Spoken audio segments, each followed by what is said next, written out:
আজ রাত 12টায় আপনার ফাঁসি। একটা ইফটিজিং মামলায় কিভাবে আপনার জীবনটা ধ্বংস হয়ে গেল। স্যার বিশ্বাস করেন আমি ইফটিজিং করিনি।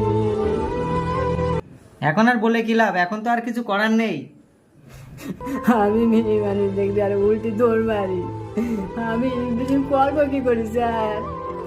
সে যাই হোক, এখন আপনার একটা শেষ ইচ্ছা পূরণ করা হবে। আপনার শেষ ইচ্ছাটা কি আছে সেটা বলুন। শেষ ইচ্ছা পূরণ করি আর কি হবে স্যার? ফাঁসি দিলে তো আমি মরেই যাবো। এখন আর শেষ ইচ্ছা কি করবো স্যার? না, আপনি বলেন আপনার শেষ ইচ্ছাটা কি আছে বলেন। আপনার শেষ ইচ্ছাটা পূরণ করা হবে, সেটা আমি কথা দিচ্ছি। আপনার বউটার একবার জয় ধরতে চাই স্যার।